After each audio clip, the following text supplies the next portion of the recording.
नमस्कार। देखिए question number 5 chapter 6 बहुभुज उसकी जो प्रश्नावली है 6.2 उसका क्वेश्चन नंबर 5 है। आपको दो आकृति दे रखी है, दो प्रश्न है इस 5 नंबर क्वेश्चन में, तो हम एक एक करके सरल करते हैं।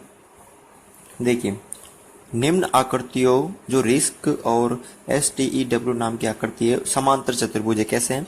समांतर चतुर्भुज है। ठीक है, तो आपको x तथा y के मान ज्ञात करने हैं। जो x का मान और जो y का मान है वो ज्ञात करना है। यहाँ पर भी y और x का मान आपको ज्ञात करना है। ठीक है, लंबाई सेंटीमीटर में। ठीक है, जो लंबाई दे रखी है वो किसमें है? सेंटीमीटर में।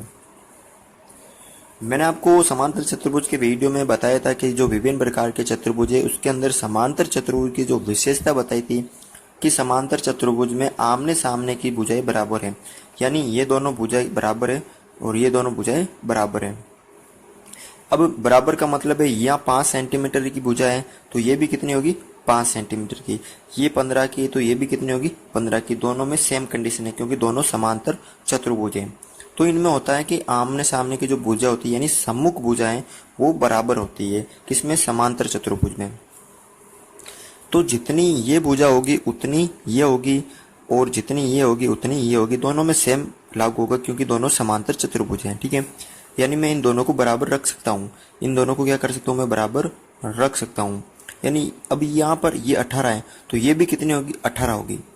ठीक है, अब ये 26 है तो ये भी कितनी होगी? 26 होगी। इन दोनों को मैं बराबर रख सकता हूँ। तो मैं देखो पहले रखता हूँ 3x प्लस 18 को मैं बराबर रखता हूँ।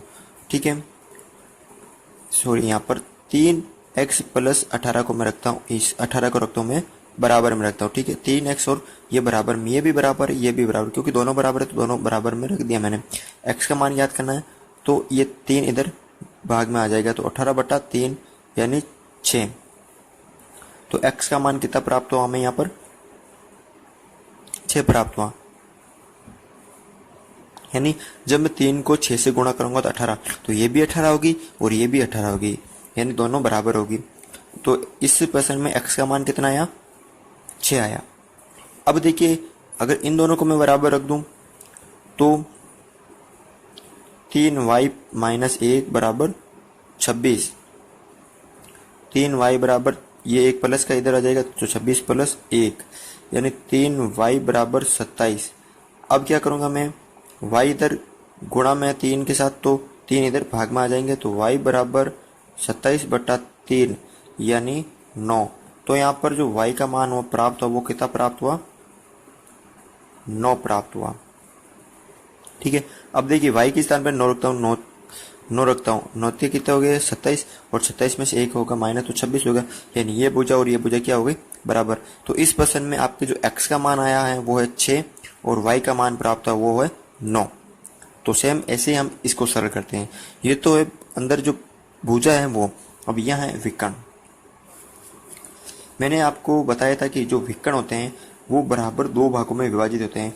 ये दो विकर्ण आपस में प्रतिच्छेद हो रहे हैं तो ये वाला और ये वाला समान है और ये वाला समान है, यानी ये जितना होगा उतना ही ये होगा। ये 2 सेंटीमीटर है तो ये भी 2 सेंटीमीटर होगा, ये 5 है तो ये भी 5 होगा। ठीक है, तो ये दोनों बराबर है और ये दोनों बराबर है। विकर्ण बराबर होते हैं समांतर चतुर्भुज में।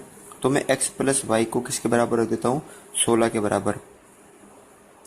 x प्लस वाई को मैं रख देता हूँ 16 के बराबर। अब हम एक का मान पता होगा तब हम एक का ज्ञात कर सकते हैं। y का दे रखा तो x का ज्ञात कर सकते हैं और x का दे रखा तो हम y का ज्ञात कर सकते हैं। ये देखिए आप समीकरण ये 1 और ये समीकरण 2 है। y प्लस 7 बराबर 20 समीकरण 2। अब समीकरण 2 को हम सरल करते हैं तो समीकरण 2 से हम समीकरण 2 को सरल करते हैं तो y प्लस 7 बराबर 20। तो y बराबर कितने हो गए? 7 इधर माइनस के आ जाएंगे तो 20 माइनस 7 बराबर कितने हो गए? 13। तो यहाँ पर y का मान कितना प्राप्त हुआ? हमें 13 प्राप्त हो गया। ठीक है, यानी y का मान 13 प्राप्त हो गया। तो यहाँ देखिए y 13 और ये 7 कितने हो गए? 20 हो गए, तो ये भी 20 होगी तो ये भी 20 होगी। y 13 और 7 कितने हो गए? 20 होगी, तो ये तो दोनों समान है, यानी y का मान जो 13 है वो सत्य है। ठीक है, अब देखिए अब ज्ञात करना आपको x का मान। तो समीकरण 1 में y का मान रखते हैं, जो y का मान है y का मान 13 रखते हैं समीकरण 1 में। तो x प्लस 13 बराबर 16 13 बराबर 16। ठीक है, अब यहाँ देखिए x प्लस वाई है, यहाँ पर 13 रख दिया मैंने y के स्थान पर और 16 रख दिया बराबर, तो x बराबर 13, ये 13 इधर माइनस के आएंगे तो 16 माइनस 13 यानी x का मान कितना होगा, 3 होगा। कितना होगा, 3। ये सेंटीमीटर में तो 3 सेंटीमीटर होगा।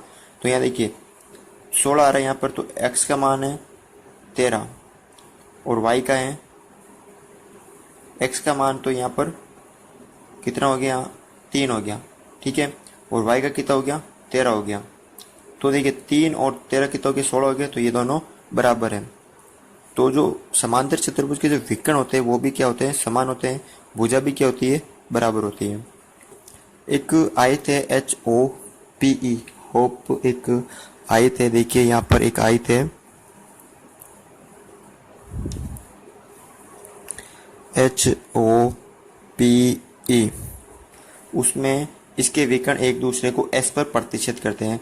तो ये जो इसके विकर्ण हैं वो बिंदु S पर इसको क्या करते हैं, प्रतिच्छेद करते हैं। ठीक है, और x का मान ज्ञात कीजिए। यदि SH है 2x प्लस 4 और SE है 3x प्लस 1।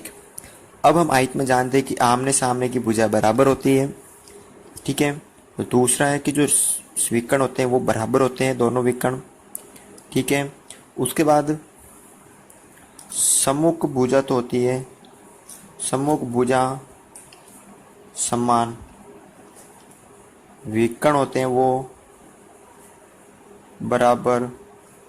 विकर्ण क्या करते हैं, यहाँ पर समद्विभाजित करते हैं, बराबर समद्विभाजित दो भागों में बांटते हैं, और ये भाग बराबर, और ये भाग और ये भाग बराबर। लेकिन यहाँ विकर्ण बराबर है, ये भी विकर्ण बराबर है, ये भी विकर्ण बराबर है, तो इसमें ये चारों बराबर होंगे। ये वाला, ये वाला, ये वाला और ये वाला, चारों भाग क्या होंगे, बराबर होंगे।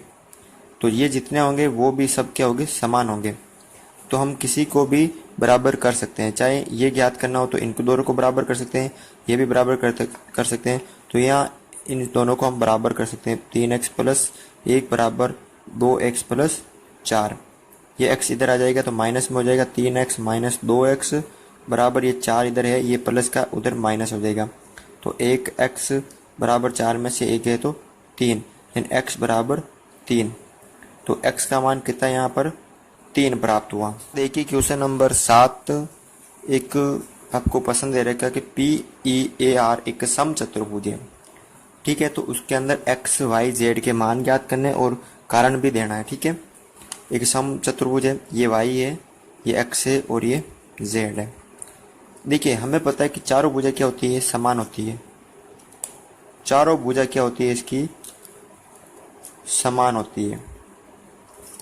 तो ये भुजा, ये भुजा, ये भुजा सभी समान होंगे। तो ये 13 है कि तो ये भी 13 सेंटीमीटर, ये भी 13 सेंटीमीटर, ये भी 13 सेंटीमीटर। तो z का मान कितना हो जाएगा यहाँ पर, 13 सेंटीमीटर। क्यों है, कारण हमने दे दिया कि समचतुर्भुज की चारों भुजा क्या होती है, समान होती है। तो z का मान यहाँ आ गया 13 सेंटीमीटर। अब समचतुर्भुज में क्या होते हैं कि समचतुर्भुज में क्या होता है कि जो विकर्ण है बराबर लंब समद्विभाजित करते हैं। क्या करते हैं, लंब समद्विभाजित करते हैं, यानी बराबर दो भागों में विभाजित करते हैं। ये और ये समान होगा, ये और ये समान होगा, यानी चारों समान होगा क्योंकि ये समचतुर्भुज है। तो ये जितना है वो इतना होगा। कारण हमने दे दिया कि x भी कितना होगा, 5 सेंटीमीटर। कारण है विकर्ण लंब समद्विभाजित होते हैं। और y भी कितना होगा, 12 सेंटीमीटर। देखिए क्वेश्चन नंबर 8 है, समलंब चतुर्भुज PQRS में PQ और SR समांतर है। x का मान और y का मान आपको ज्ञात करना है। हमें पता है कि समलंब चतुर्भुज में दो भुजा समांतर होती है और आधार के साथ 90 डिग्री कोण बनाते हैं। तो ये भी 90 का बनाता है, तो ये भी 90 का बनाता है। ठीक है, तो यहाँ दिख रहा है कि x का मान कितना हो जाएगा, 90 डिग्री हो जाएगा। ठीक है, ये 90 हो जाएगा। ठीक है, तो ये y ज्ञात करना है। तो हमें पता है कि चतुर्भुज के चारों अंत्यकोणों का योग 360 डिग्री होता है। तो कोण P प्लस कोण Q प्लस कोण R प्लस कोण S बराबर 360 डिग्री हो जाएगा। P का मान 90 डिग्री प्लस Q का मान Y प्लस R का मान 130 प्लस S का मान 90 बराबर 360। 90 और 90 हो गए 180 और 180 हो गए 200, तो 310 डिग्री। कितने हो गए 310 डिग्री। टोटल करेंगे तो 310 प्लस y बराबर 360 डिग्री। तो y बराबर 360 माइनस 310 यानी y बराबर हो जाएगा 50 डिग्री। जो ये y का है ये हो जाएगा 50 डिग्री।